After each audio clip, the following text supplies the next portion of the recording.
Hey guys, it's Heather from Tomatoes, Poppies, and Everything Gardening. It is 104 degrees right now, the real feel, and it's about 60% humidity. So this is going to be a quick July garden tour.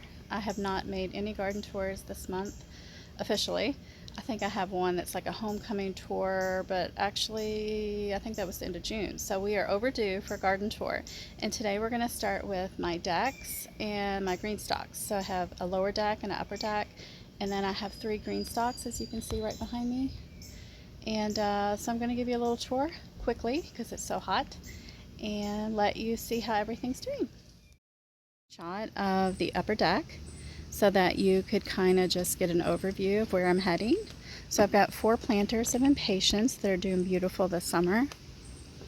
And here we will start on the corner. This is Persian Shield. I think this is a gorgeous understory plant to have. It doesn't want full sun. It's just dappled light or shade, but nice high humidity. My one lonely little seascape strawberry that survived the bad soil issue that happened about a month ago. I've got my fig tree here in this pot. No fruit this year, maybe next year. I did have some gorgeous nasturtium down in here, but they do not like the high heat. So nasturtium does great for me in September and October and maybe May sometimes. So I think I'm going to reseed. Somebody put some paper there. I'm definitely going to reseed for nasturtium, and then we'll have a beautiful flush maybe mid to late September. And let's see what we got going on here. A bunch of plants in pots.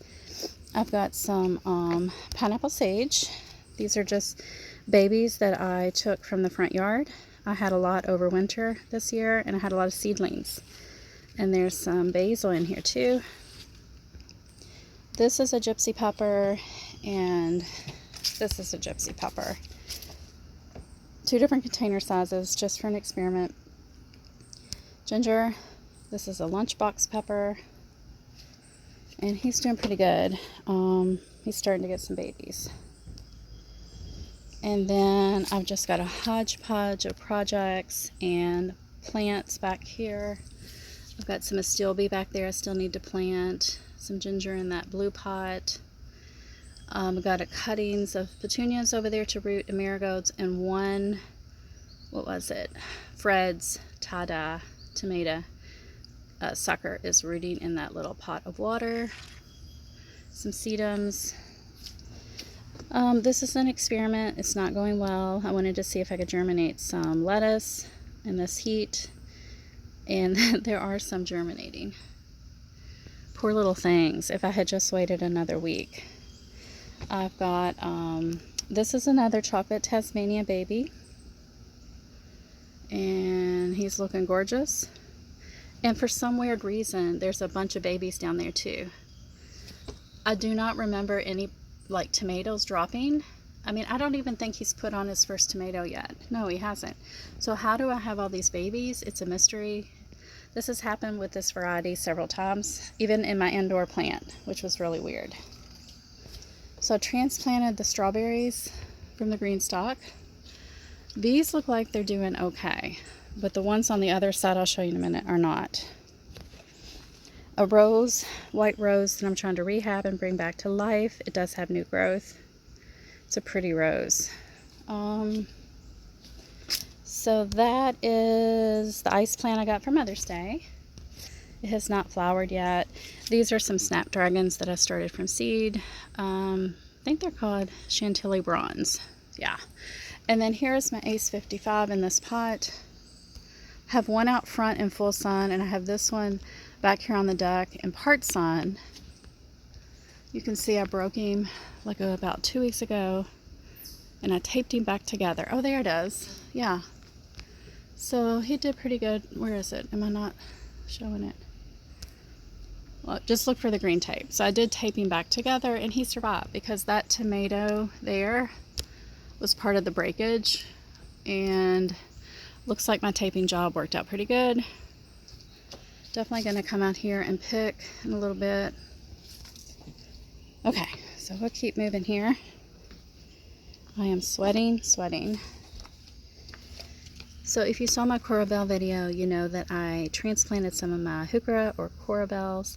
So I put one in this pot with an impatient. This is just a Gerber daisy that the foliage is nice, but it is yet to flower. So I think it's not getting quite enough sun. It's enough sun to keep it healthy and pretty, but not enough to bloom. And that's fine because soon it'll be fall and the lighting will change back here and I'll have some fall blooms, hopefully. These also came off the Greenstalk, but they were runners, and I did not soak them in water. I'm just trying to keep the soil moist and hope that they will start to grow their roots and take off. I do need to water them every day until that happens. This planter is all the same strawberry variety, and lemon thyme, which is growing profusely. I already trimmed this about 4 to 6 weeks ago. Same strawberry variety and lemon thyme in these containers here. And the impatiens. I did have 3 of these containers full of strawberries, but I've decided to relocate them. The other 2 have been relocated. This one I'm going to move. I meant to move it before this tour, but I forgot because I kind of just wanted to have an open view so I can watch the deer and look at the yard. Even though it was a great idea, I didn't really get to look at my hydrangea much this summer because, you know, the view is occluded. So I'm just going to relocate them and have an more open feel here on the deck. So let's go down to the lower deck. You can see I've got the 3 greenstalks there and a little patio table set there with some plants to the left. And right here I have my Perennial Fern. Let's see if it's gonna produce any spores. If you see the little brown circles underneath the leaves, they're producing spores to make more babies. I have seen them oh, there's some right there. I need to do research and figure out how to harvest these spores so I can grow more ferns because I love ferns in the backyard. And there's a baby fern right there that I dug up and replanted, and some astilbe that I grew from seed. Heuchera.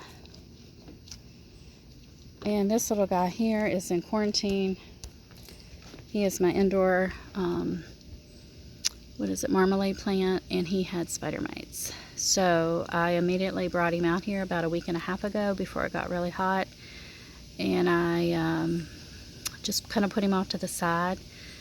And it looks like he is recovering because this is all new foliage. I'll bring him back in the fall when it starts to cool off. And these were the leaves that were infected with the spider mites. So I could probably just pinch all these off. Looks like he is going to recover just fine. So that's a relief. And this is one of those patty cake blackberry plants. He's doing okay. He doesn't really produce a ton, but it's a cute little plant. Lamb's ear, doing great. This is volunteer holy basil. You can see I've got things eating my leaves quite a bit over here. And this is my Blue Girl Rose. This will be the 3rd time it's bloomed this summer since I bought it. I've been keeping it pruned and fed, but the Japanese beetles demolished it. But I do see more new growth over here too. There's also China Aster in here. It's getting ready to bloom. Won't be long. And then I transplanted my strawberry mint here the other day. You can see it right in there. It was not happy in the spot I had it in. Let's see, this African blue basil that I just put in this pot, thinking I might bring it in the house in the fall. We'll do the greenstalks last. Let's go over here. Some more nasturtium that is struggling in the heat. So probably have to reseed that as well. And let's see, that is a hydrangea. This is one of the sun hydrangeas, and I forgot the name. I'm gonna have to look that up. I have the tag in the house somewhere. And then I also have some rock cress that I started from seed down in there. This tomato is a Bradley. He's been doing pretty well. Here's another fruit ready. This is a semi-determinate. So he's going to get to a set height, but he should continue to produce. He's done really well. I've been picking off leaves as they get fungus issues and just from this horrible high humidity. I mean, if you could see my face because it's drenched in sweat right now. That's why I made the intro before we started. And these are just lettuce leaf basils. The leaves are supposed to get super big so you can make like wraps with them. They're a little more bitter and spicier than sweet basil. This is an indoor pomegranate plant, and it looked horrible indoors before I brought it out here, and it has just flourished. Just being out in the natural environment with the heat is really what it needed. Lavender is doing horrible. I did transplant it. It was over there with the rose, and I decided I'd put it in its own pot because the moisture level of the rose is really different than what the lavender wants. Lavender wants a drier condition. So I thought, well, I'll move it and keep it drier. Maybe it'll be happier. This is a pepperoncini plant, and more lemon thyme taken over down there. And we've got a poblano over here that's really slow. It's supposed to be a poblano, but that really looks more like another pepperoncini plant. Maybe I put 2 pepperoncini plants here. I don't know. I have to look into it. These are lunchbox peppers, and they're stunted. Must have left them in their pots, their grow pots, for too long before I planted them. They are nothing like my other lunchbox peppers, so something happened. Either that or it was that bad soil that I used on those wind strawberries that did not do well at all. Here's my daughter's dragon fruit plant, and it loves coming outside in the summer. It's normally indoors in the winter, and it's just putting off all kinds of new growth. It was supposed to be her plant, so the video cut off on me. I was saying that was supposed to be her plant, but just like any pet that children or kids want to bring home, it becomes the mom's pet or plant. So I've kind of taken over it the last couple years, and you can see there's some volunteer holy basil in there, and I just kind of left it for pest control. So now that I'm back here in the shade, it's so hot, guys, I'm telling you. I wanted to kind of give you a view of what I was going to take you to next, which is these 3 pots of tomatoes. So because the HOA took away some of my gardening out front and on the side yard, I had to get creative this year with where can I put more tomatoes. So I bought these self-watering pots, the black ones, at Target. I'm not sure if I love them for tomatoes. I don't think they're drying out enough in between watering, and that's kind of, I think, an issue for the tomato plants, but especially the one right here. This plant is having major issues, and I'm going to make a separate video on this when I do whatever I'm going to do to it. But it's had some really wonky growth, like you can see up there. That's not normal tomato growth. I don't know if it's a fertilizing issue or if I put too many leaves in that pot to fill it up, because it's a huge pot. Too much branches and bark. Maybe that changed some of the pH or the nutrient level. But this plant, now we're going to walk over there closer, has struggled and struggled. So I think what I'm going to do is, well, you can also see it does have like leaf spot,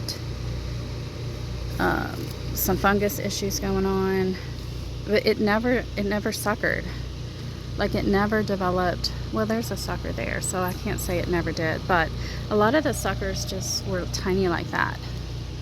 So what I'm gonna do, because I do have some fruit on there, I'm gonna cut it. I'm gonna top it.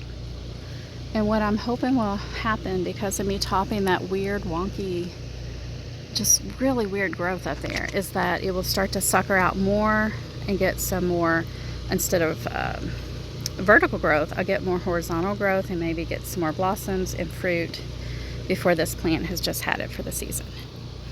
We'll move over here. So I have one Paul Robeson. He's been doing great. I've gotten lots of fruit off of him. He's in one of his similar pots, but he did have the mint in there until I relocated it just a few days ago. So maybe that was help keeping his soil dried out. And then I've got the purple Cherokee in this pot, and well, I've got a zinnia in here with that, so maybe that's helping to dry it out. So that's it, guys. We're gonna pick up with the next garden tour. Actually, it's not. Let me go ahead and put some screenshots up here, and we'll talk about my greenstalks, and you can just get a view. And now I'm going to put up the screenshots and just voice over what's going on in each one of these.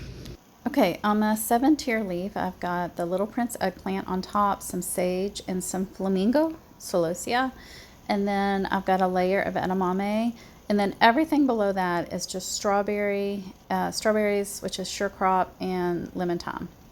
On my next greenstalk, I have, what is that? Oh, just some snapdragon, some dwarf snapdragon. The rest is empty on that top level. Then I've got caramel Rebecca, Fred's tie-dye tomato. I've got 2 of those. An Alma pepper plant, calendula, and some thyme. Then another empty layer that I need to put some seeds into soon. I've got some lemon winter savory, which is a perennial, 2 gypsy peppers, some New Zealand spinach, which did germinate, and it's very small though. And then we've got some petite petunia, 2 purple, no, just 1 purple ruffle, some Candice stevia, 2, and marigolds and nasturtium. And then the final greenstalk, I have a fish pepper, California wonder pepper, some queen lime zinnia, and then the next layer has some container curl kale, some spicy container basil, and I've got some purple striped petunia cuttings that I took, and they did root. And then lower down we've got our rosemary, dino kale, 2 lunchbox peppers. The very bottom is my purple rain tomato, which is a dwarf, some basil, and some kitten mint. So you can see I've got lots of empty holes, and I need to get my seeds out, organize them, look at the maturity dates, and decide, do I have time to throw some summer stuff in here before we start to cool down in the fall. So that's going to do it for today's garden tour, guys. I hope that you enjoyed it, and I hope you're having a great gardening day and week, and I will talk to you soon. Bye.